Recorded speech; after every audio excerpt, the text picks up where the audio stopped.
You're listening to the Stop Binge Eating podcast with Kirsten Sarfty, episode number 377. Welcome to the Stop Binge Eating podcast.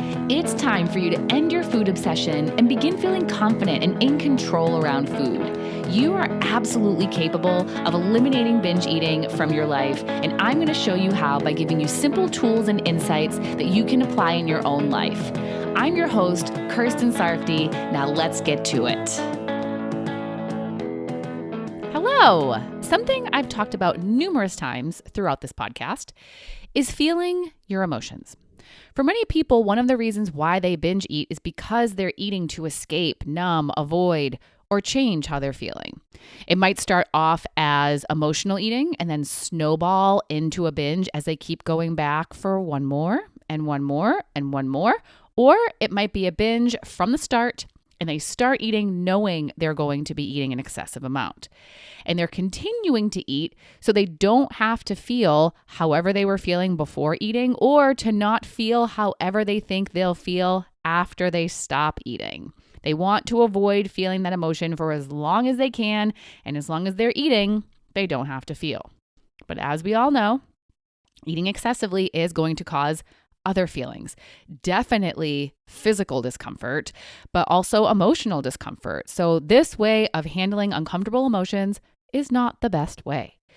What will be a much better way is to not escape and avoid your emotions, but to feel them instead. You let them be there. You allow yourself to feel uncomfortable. Now, sometimes when you just allow yourself to feel your feelings without eating, they pass more quickly than you'd expect.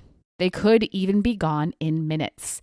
Our emotions are temporary and they do pass. And when you allow them to run their course, they can simply fade away. But sometimes when you just allow yourself to feel your feelings without eating, they don't pass that quickly. They might stick around for a while, maybe even an hour, a few hours, or all day. And of course, no one wants to feel uncomfortable emotions for that long. So even though you have learned that your emotions are temporary and will pass, you might get frustrated that it's taking so long for them to go away. So you may feel them for a while, but then you eat to speed up the process of feeling better.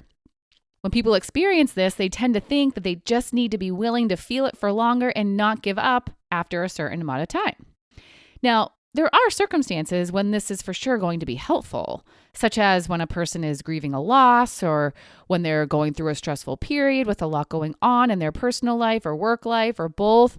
And if that's the case, what will be so important to do during that time is to prioritize time for self-care and pleasure as much as possible.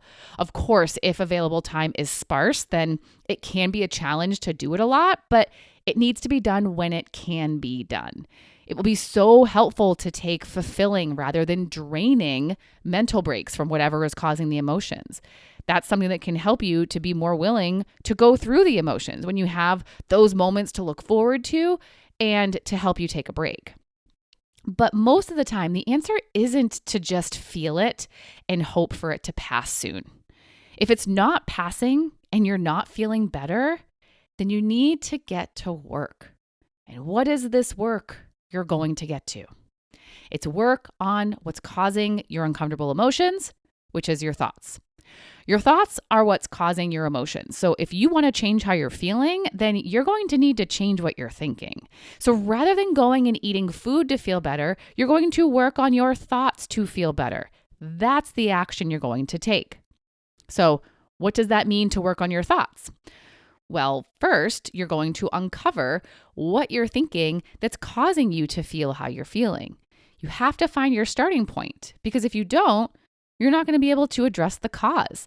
There are so many times when people try to tell themselves things to make themselves feel better, but because what they're saying isn't actually addressing the problem thought or thoughts, what they're telling themselves doesn't make a difference.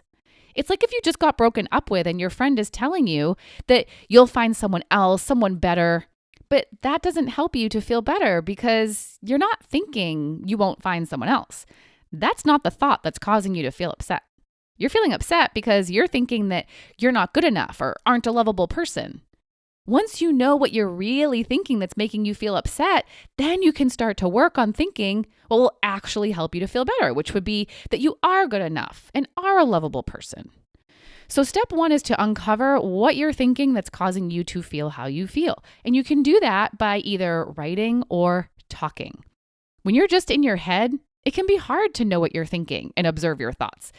They can get kind of mushed together and be unclear. Not always, but a lot of the time, especially when emotions are intense. That's how it can be. But when you're writing or talking, it can become so much clearer to you. You can actually see or hear formed sentences, and it can be so obvious why you're feeling how you're feeling.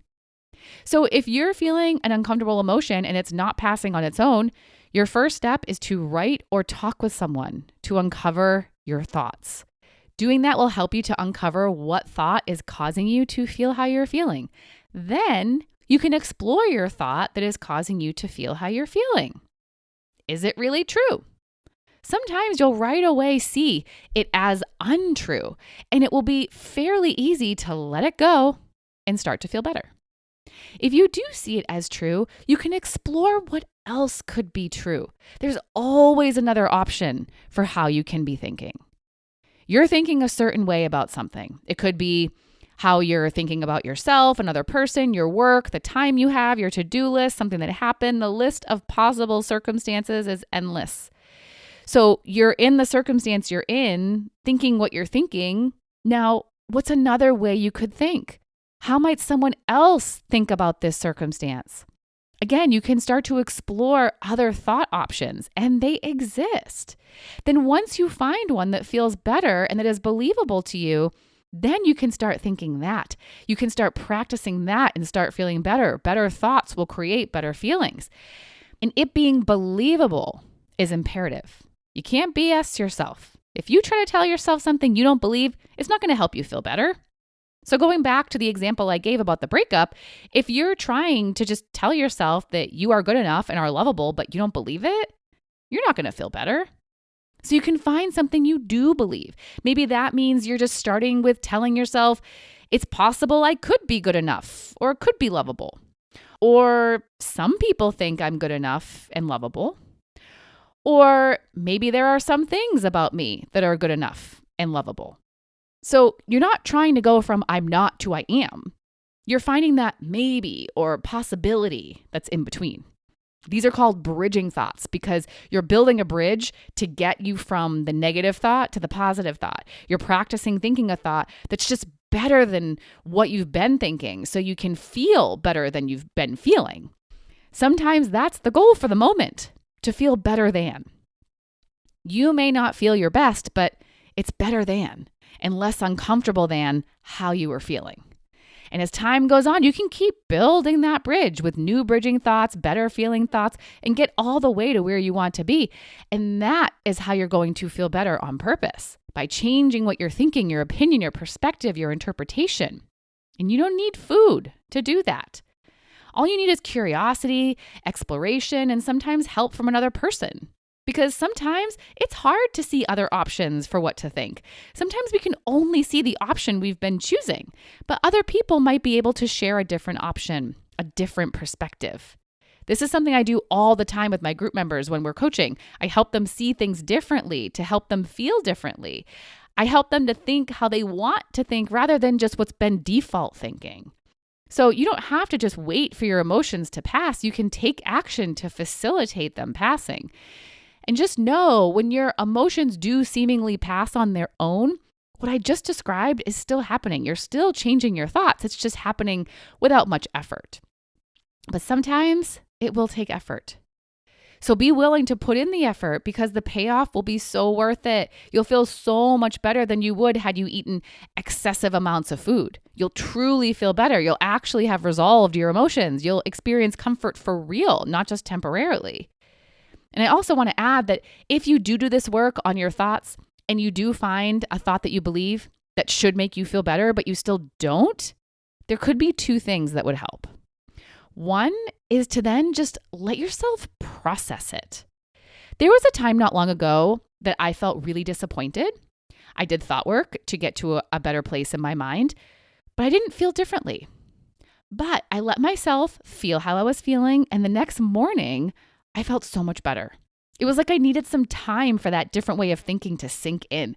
So sometimes you just need to give yourself time to process and transition. So be patient. The other is to explore if there is something else going on in your mind. Is there another thought that needs some work? Is there another layer to what's going on with you?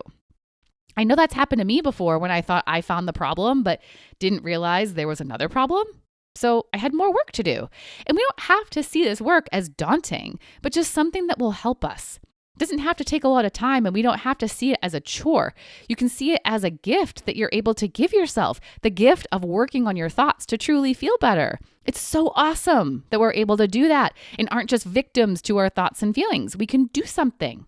So be willing to do more if that's what will help you. All right. So I hope that you're seeing more clearly what you can do when your feelings don't pass after just feeling your feelings.